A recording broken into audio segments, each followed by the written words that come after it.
Okay, let's get started with our Yamato-e, the picture of Yamato, which means the pictures of ancient Japan, which means since Japan's continued the tradition until now, so which means just the pictures, the paintings of Japan, Yamato-e. This is one example of Yamato-e. Just look at the title of it, but before getting into any kind of depth into the picture, just look at it. We have the texts telling the story, and we have the visual with the picture, which, if you like, it's also one way of telling the story. If you can agree with me. What's the difference between telling a story through text? I mean, by that I mean, what kind of detail, what kind of juice would the text leave out? And on the other hand, if I were to express it through a painting, through a picture, through like an anime, like a manga, like those anime comic books, if I just look at the pictures, what kind of details I may leave out? Now, what's the difference between the textual way and the visual way of telling a story? If we know that, if we figure out that, maybe we can get the key of answering the uniqueness of Yamato-e, this pictorial way of telling a story. Of course, there's never one consistent, rigid way of telling a story. There are many of them. Even emaki. This is squirrel. Maki means squirrel. If you go to Japanese sushi bar, you can sometimes order a maki, a futo maki, the fat maki. But this is emaki, which is painting squirrel, hand squirrel. There are usually four different ways of layout pictures in the top, and then the jishou, the texts and right underneath, and then we have side by side this at the corner, or just kind of woven into that painting as the picture go along, however you want it. But the main thing is just like Chinese art, just like the Chinese hand scroll, we need to read it from right to left, and we don't read it like this. Just open it all up and read it. We open it section by section, bit by bit, just like traveling. Remember those water, and remember those what do you call it? Landscape painting, landscape hand scroll. Huang Gong Wang's dwelling in the Fuchun Mountain. That you kind of read it from the right to the left, traveling along the guidance of the artist. Pretty similar to this one here.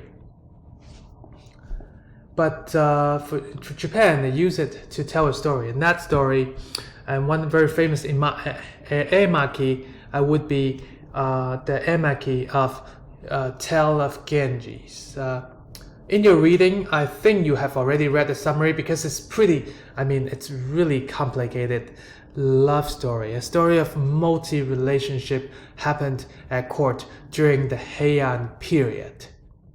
So complicated, so mysterious or complicated relationship that the protagonist Genji has started, and endless, I wouldn't say trouble, but endless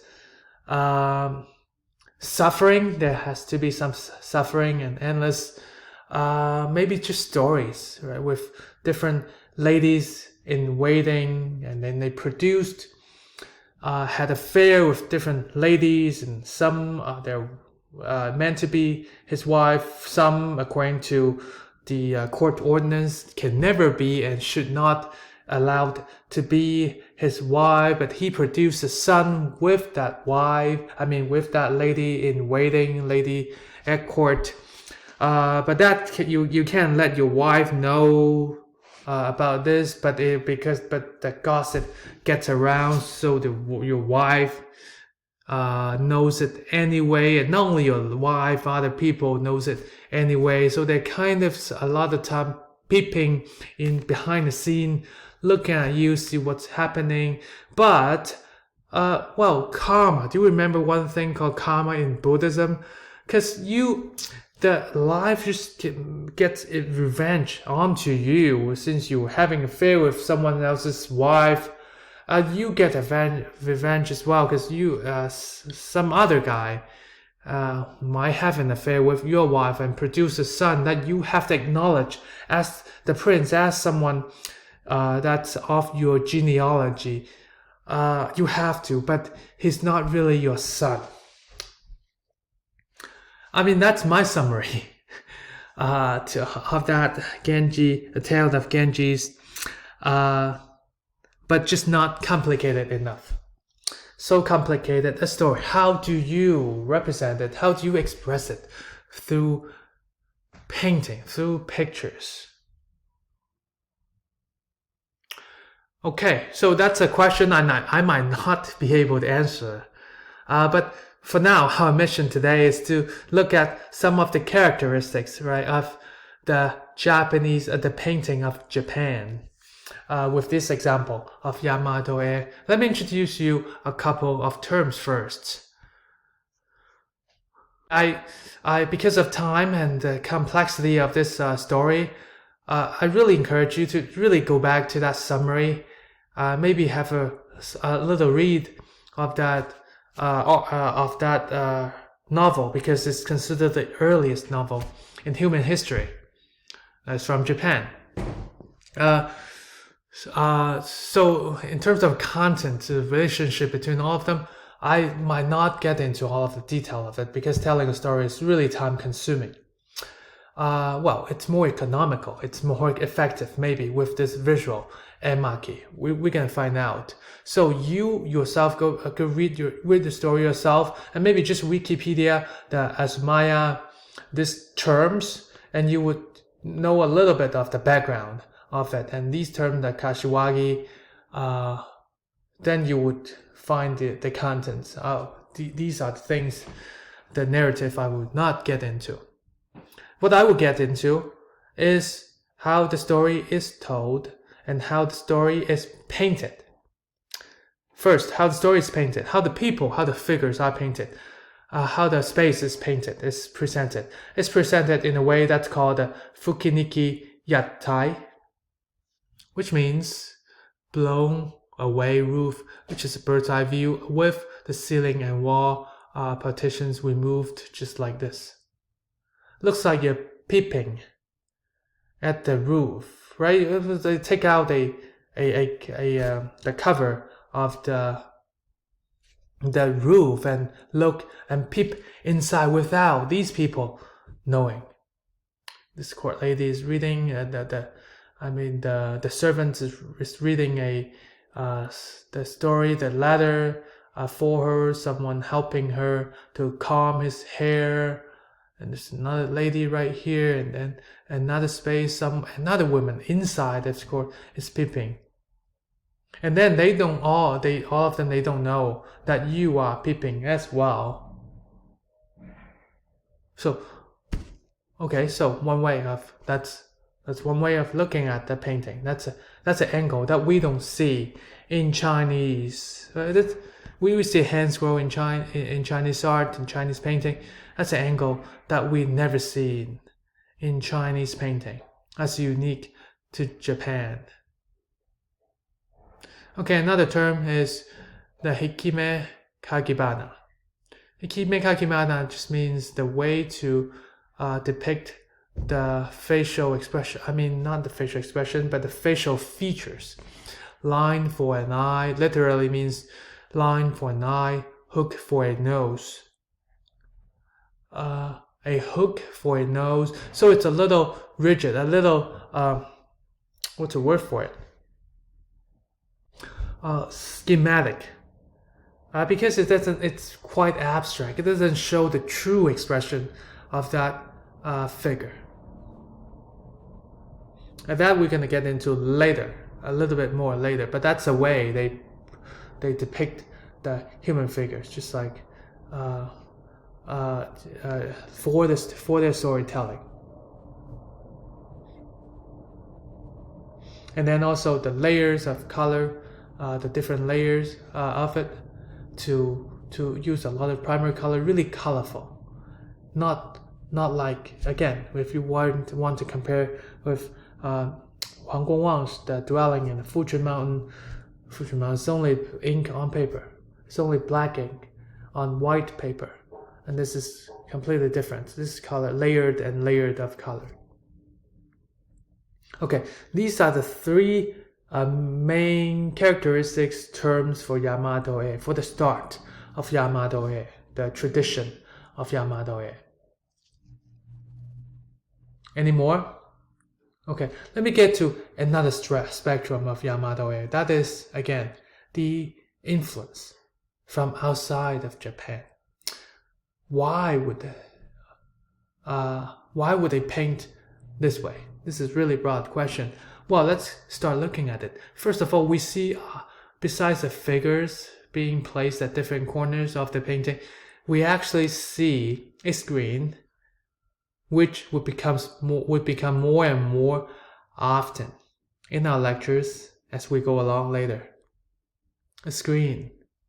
And that screen is painted in a Chinese landscape, which is less colorful, which is more traditional China, which is more traditionally Chinese painting. And they use it here to, what's the function of it?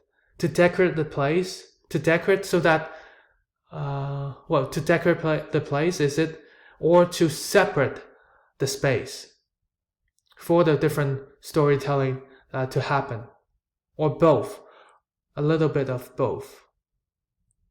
If it's for decoration, it's for serving the narrative. Does the subject of the screen, the subject matters being painted on the screen matter? Does it matter? For example, if I like to paint, let's say I painted a scene of autumn, of fall, maybe my helper will help me to deliver the sense of sorrowness, right? Of hopeless, of negative, of things dying, the end of the year is approaching, that kind of melancholy, right? Would it help us do that besides separating the space? So that's pictorial culture. We look at it, oh, it's a nice story, but it's actually more than that. How the artists direct and manipulate your vision, your looking. It's key, and it's fun too. Outside of it, it's a courtyard. Well, let's move on.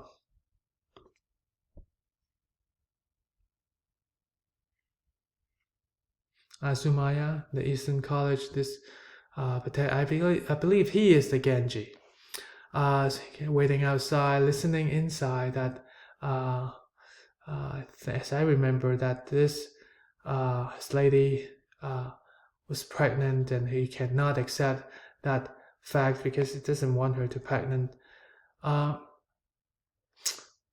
Yeah, I might be wrong on this narrative, but again, for this one, so he is actually secretly listening, right, to what's inside, what's the conversation inside this ladies they are discussing. And again, you the viewer, that's you're looking at this painting, you are actually peeping too.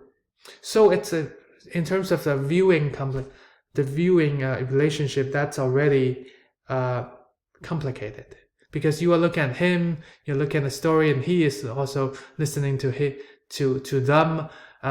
One thing that's the same is we are all secretly, without the other party knowing that we are listening, that we are viewing it. It gives you more of a sense of secret, right? This what we call the Fukiniki Yatai way of depicting a narrative. Oh, and this looks like some kind of really autumn plants. Maybe this scene is indeed really telling us a sorrow story. Is it? I don't know. Go back to the story. Wiki Asumaya, and you get the whole story. Or maybe even just read the maybe first couple chapters of that of the Tale of the Genji. Moving on, how to tell the story. Because we're surrounding the whole lecture, this video is surrounding that technique of how to tell the story.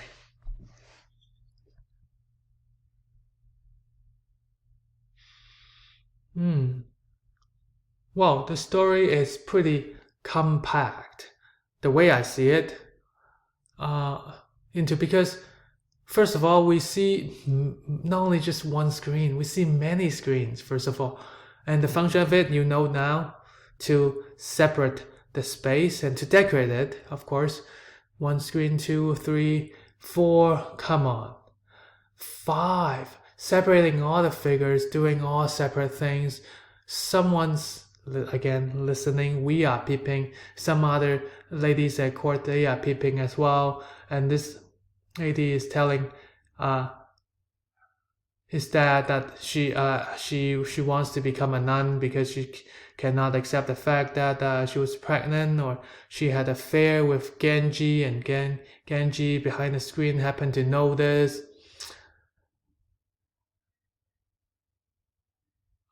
And yeah, that's a summary of this scene right here. Having born Kashiwagi's child, Genji's wife asks her father for permission to become a nun.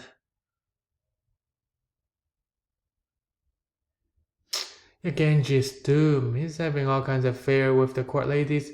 He's doomed to have trouble, to face his own trouble. And that's one recurrent theme in Tale of the Genji. That shows some kind of influence of Buddhism in Heian court life. But I've already put in the notes that this chimeric retribution becoming the central theme of the Tale of the Genji. Let me again get back to the how to tell the story part. The author in this willingly put the figures, the people who participate in storytelling, in all kinds of triangle placements. This is one triangle, this is another triangle, this is another. They're in kind of complicated triangle relationship with each other, and that triangles they separated by the 5 screens, the many screens, as a way to compartmentalize the interior space, so that we are not only peeping inside, we're actually peeping inside, and there are 5 scenes all at the same time. Oh my god, we're looking at all 5 scenes all at the same time. Never in the history of Asian art that we've seen, right? I've done this, right? In this lecture that we've seen inside, has done this very economical, very effective, very complicated, and very mysterious, a way of voyeurism to look at a story, to view a story.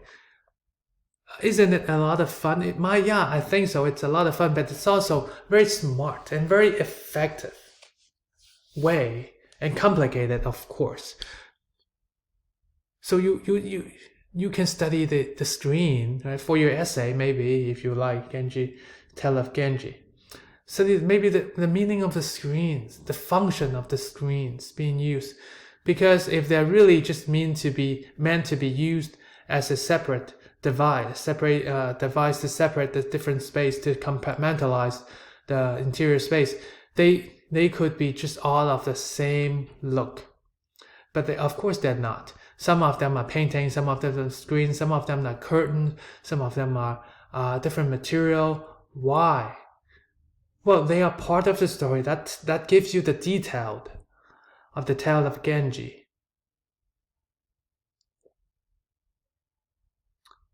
Okay, framing narrative. Framing narrative.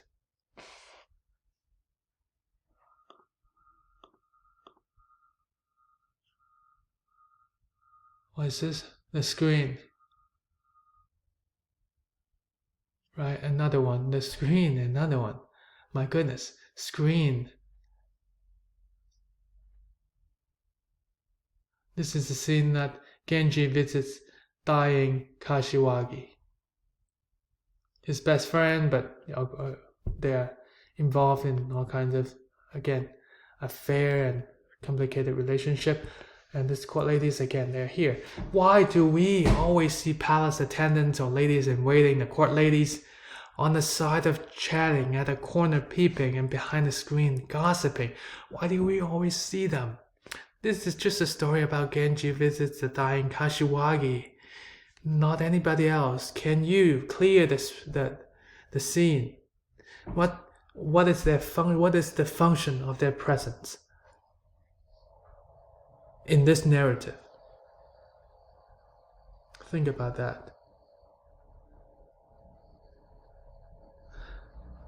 Let me give my answer. Is to involve you.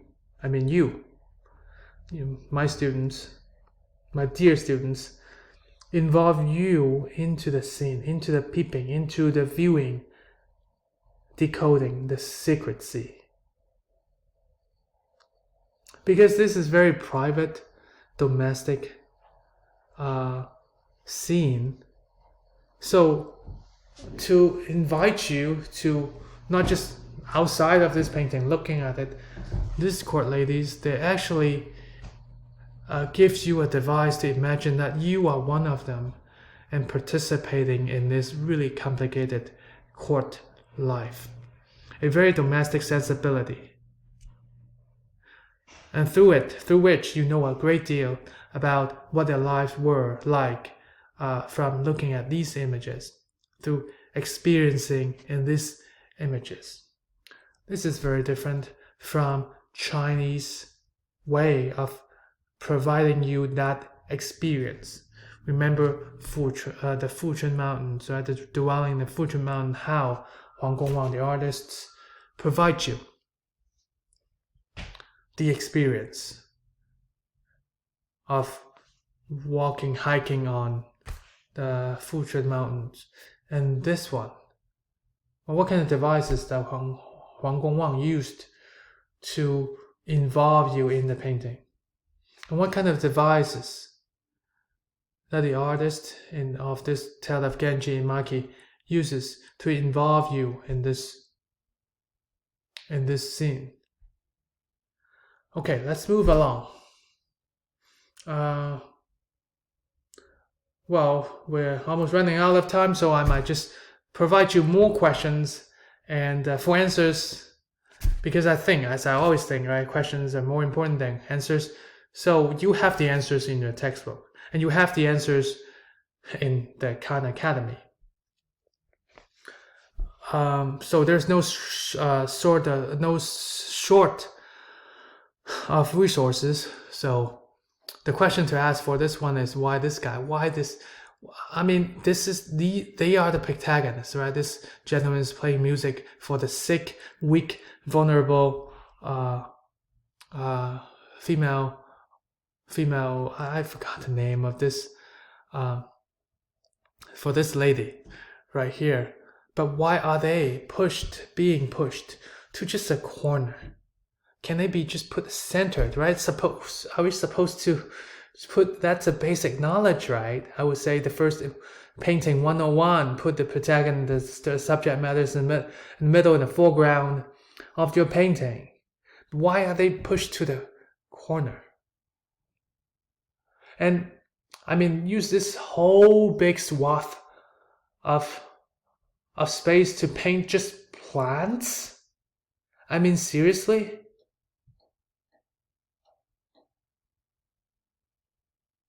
Why? Maybe to answer that question, we can start answering that question by asking, what kind of plants are these? Does these plants do any, like serve any role in the telling of the story of this supposedly a sorrowful scene? Then they might not be so decorative, but really part of the story, right? Yeah, elevated court architecture, which reminds us of the Shoso Inn, elevated floor.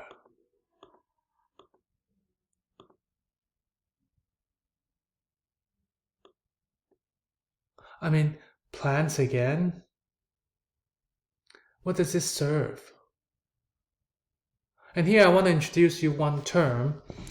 So, one theme. The first theme that I just introduced in the last couple of slides is the Chimeric retribution, the karma, which is a Buddhist influenced Buddhism in the court life in Heian period. How things what go what goes around comes around. Chimeric faith. Another would be what we call the monono aware, literally the sorrow of object, or material. I mean, I've included in your pull up your slides, your PDF slides, and you'll find a poem that included. That's from the Tale of the Genjis. That is accompanying this scene. Genji visits Murasaki.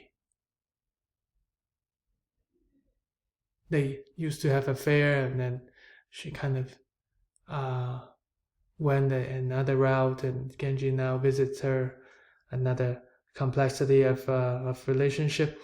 And that poem goes, it's not a waka, but that poem goes, tangled autumn grasses, his placements at bottom, her placement at top.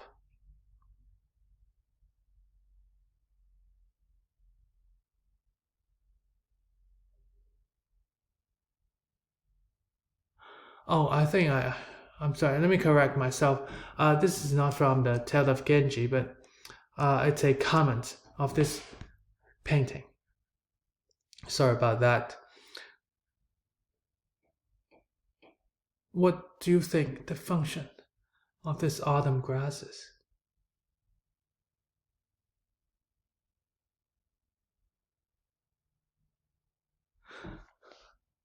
To this point, maybe I can ask you now, how is the story being told?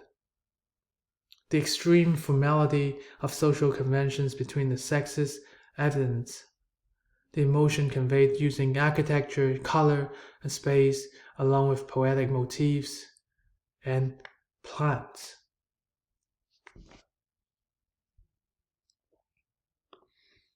Let alone the way to tell the story, the way to place the figures in different groups to heighten that intensiveness, to intensify. Because Genji, this is Genji's son,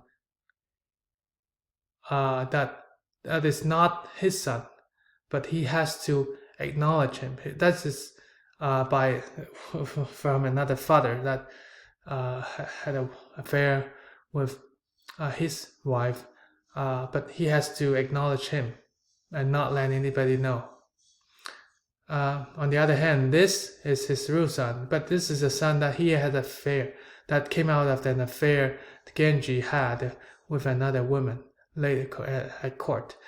So he cannot. He is Genji's real son, but he cannot be acknowledged as a prince.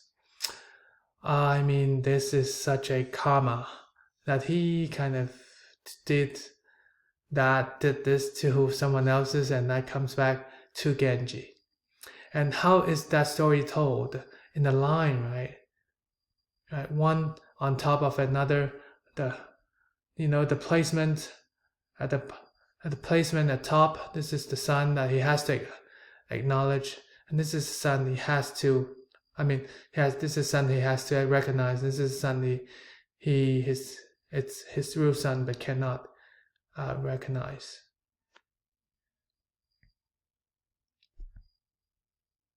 And these people are placed again in a different group.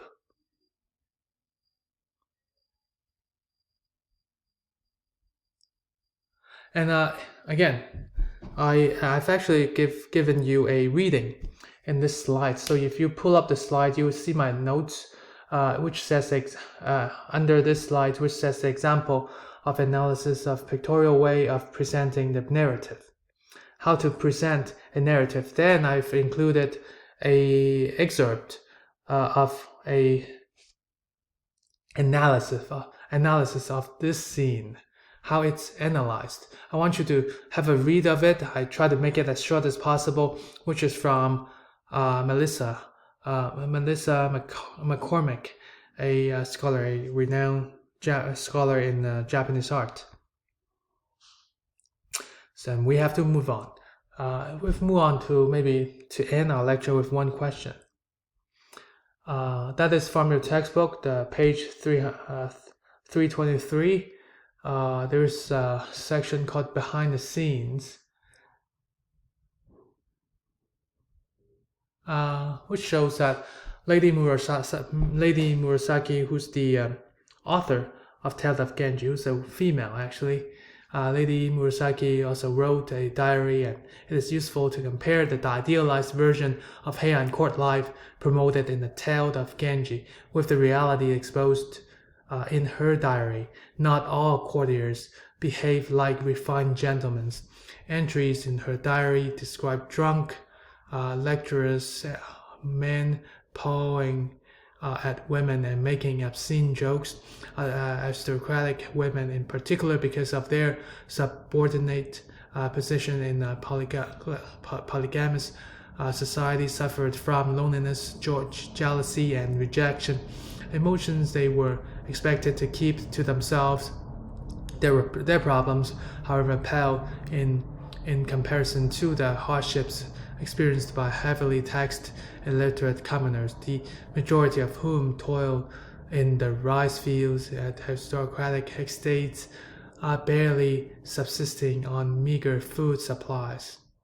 Okay, and pay attention to this. Right? Commoners were viewed by the upper classes as subhuman, judging by the terms isemono or isebito, doubtful, questionable creatures, frequently applied to the masses. Right? Sei Shonagan in his pillow book describes her distaste. This pillow book is on your textbook. You have a section that introduces this pillow book, which is also an introduction to the court life in Japan in Heian period. Sei Shonagan in her pillow book describes her distaste for commoners through thronging in a temple and blocking her view of a Buddha icon during a pilgrimage. And you're going to read the citation of that. But my question is, this is the description of the elite, and in fact, if we look back to a lot of the material, a lot of the pictures, things that we explore, most of them, maybe 99% of them, 90% of them, they are the depiction of elite life. Remember in China, when we were in China, those bronzes, those bronze vessels, they were produced by the elites. Remember those silk, who can wear silk? Not the commoners, because they suffer, those meager, they work on the rice field, right, of their aristocratic estates. We rarely see these art that's from the commoners, that reflects the life of the commoners, that tell us informations about how the commoners live their life, the culture of the commoners, of the people who live in the poor, that's outside of the court. We have so less idea.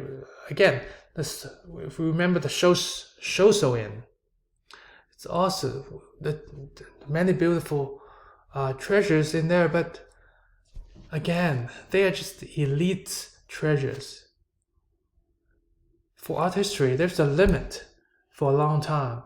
That is the focus of it. We can only focus on what we can see, what we can find on the ground or in exist, well kept, goes down in history. And a lot of these artworks, they reflect the life of the elite, not the commoners. How do we study the commoners that came before us? That is one mission of this art history, the subject, the discipline of art history, how to expand our power as art historians to study, to find evidence of the lives of the unknown, of the 99%, right? We have the 1% and we have the 99%, so government says we need to tax the 1%. I mean, for art history, we might serve the same mission. We need to not tax, but find ways to understand more about the 99%. What do you think? And these are some just selections of how the emaki, how the Japanese way of telling a story, narrative, and in comparison with the tale of Genji emaki. And this is a manga, this is anime. And maybe I've not answered that question directly, but maybe you have vaguely fermented, right? You have been vaguely fermenting a answer for this question. That is, why was manga, why was anime born in Japan?